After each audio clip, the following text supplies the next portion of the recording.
Selamat pagi anak-anak, kembali lagi bersama saya Pak Arif dalam pembelajaran kelas 11 Sejarah Wajib. Apa kabar kalian hari ini? Semoga kalian dalam keadaan sehat dan juga semangat dalam proses pembelajaran daring sekarang. Jadi, untuk materi hari ini kita akan belajar tentang kedatangan VOC atau Kongsi Dagang Belanda ke Indonesia.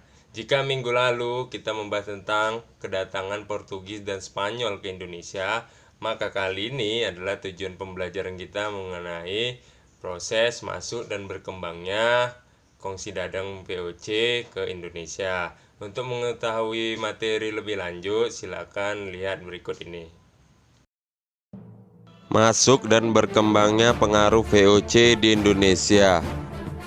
Adapun latar belakang atau tujuan dibentuknya Vereniging Oost-Indisch Company atau VOC, yang pertama, untuk menghindari persaingan dagang antar sesama pedagang Belanda. Jadi mereka mendirikan organisasi yang bernama VOC agar tidak terjadi persaingan antar sesama pedagang Belanda.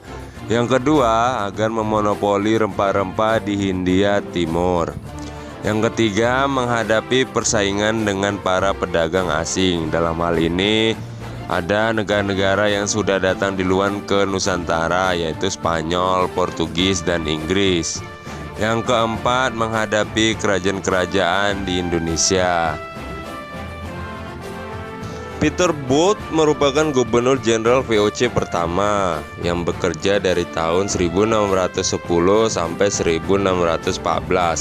Misinya ialah menciptakan monopoli perdagangan Belanda terhadap rempah-rempah Nusantara, yang mendirikan markas VOC di Ambon, Banten, serta Batavia. Jan Pieter Zoon Koen atau disingkat JP Koen dua kali menjabat Gubernur Jenderal VOC, yaitu pada tahun 1619 sampai 1623 dan kali kedua pada 1627 sampai 1629. Kebijakan pertamanya yaitu memindahkan markas VOC di Ambon ke Batavia, di mana pada 1619 Koen mendirikan kota Batavia di atas puing-puing kota Jayakarta. Adapun kebijakan kontroversialnya yaitu pada tahun 1621 ia membinasakan penduduk asli Pulau Banda karena orang-orang Banda dianggap telah melanggar perjanjian berdagang dengan pedagang bangsa lain yaitu Inggris.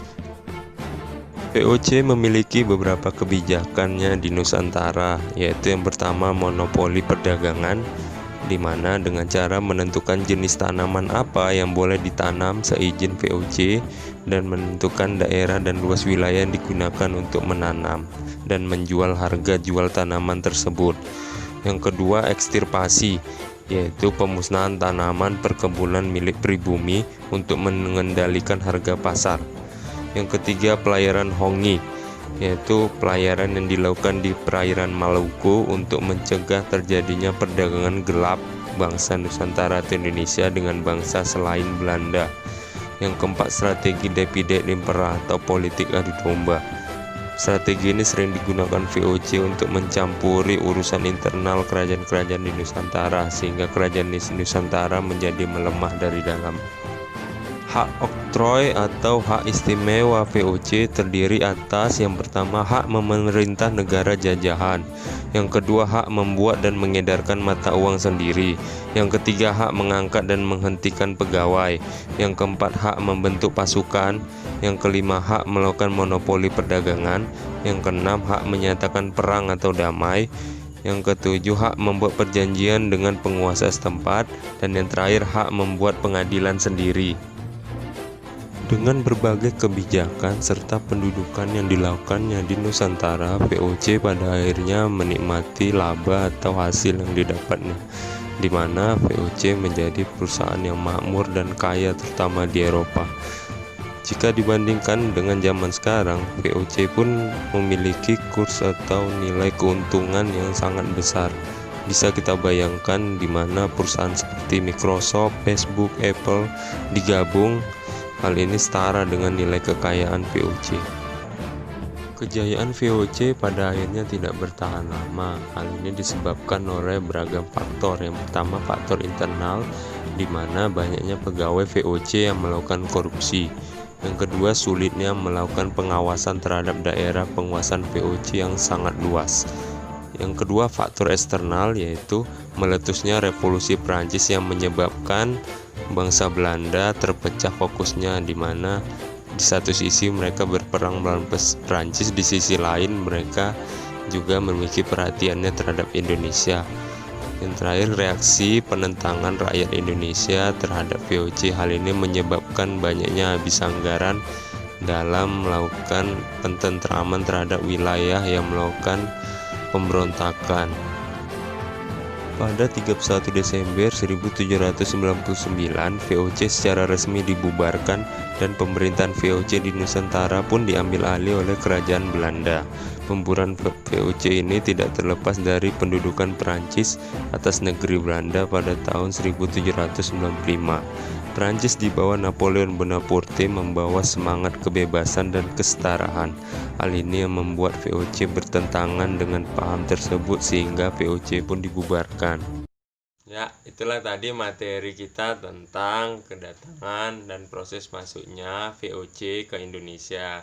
Jadi Bapak beri kesimpulan sedikit, di mana VOC merupakan kongsi dagang yang terdiri dari 17 utusan atau Seven Herentien dari Belanda. Jadi kongsi dagang ini bertujuan supaya para kongsi dagang atau kamar dagang di Belanda ini tidak saling berebut perdagangan. Jadi mereka membentuk satu organisasi namanya VOC. Nah, kedatangan mereka ke Indonesia yaitu dilalui oleh Gubernur Jenderal yang pertama yang namanya Peter Booth, langsung diganti oleh J.P. Coon, di mana masa si Coon ini memindahkan ibu kota dari Ambon menuju ke Batavia. Adapun kebijakan lain tentang J.P. Coon ini yang agak kontroversial, yaitu tentang pemusnahan rakyat Banda di Pulau Banda, karena orang-orang dari Pulau Banda melakukan kegiatan perdagangan dengan pedagang Eropa lain, yaitu Inggris. Hal ini membuat VOC tidak senang akan itu. Adapun kebijakan-kebijakan VOC ada 4, yaitu yang pertama monopoli, ada namanya ekstirpasi, ada namanya divide impera, ada namanya pelayaran hongi, di mana VOC juga memiliki hak yang namanya hak oktroy. Nah, di akhir cerita VOC mengalami keruntuhan atau kemunduran, meski harus kita ketahui bahwa VOC ini merupakan perusahaan yang sangat terkaya di dunia, bahkan hingga sekarang total kekayaannya itu terbesar sepanjang sejarah. Jadi karena kebanyakan korupsi maupun intrik di dalam antar karyawannya membuat perusahaan ini menjadi bangkrut. Nah, begitulah tentang materi kita hari ini. Semoga kalian dapat memahami dan menindaklanjuti materi ini dengan baik dan mengerjakannya di Discord. Demikianlah, semoga dalam pembelajaran daring kali ini kalian di rumah dalam keadaan sehat, dan jangan lupa untuk rajin olahraga dan juga minum vitamin. Semoga kita semua diberi kekuatan dan diberi ketenangan di dalam masa pandemi corona ini. Sekian, terima kasih.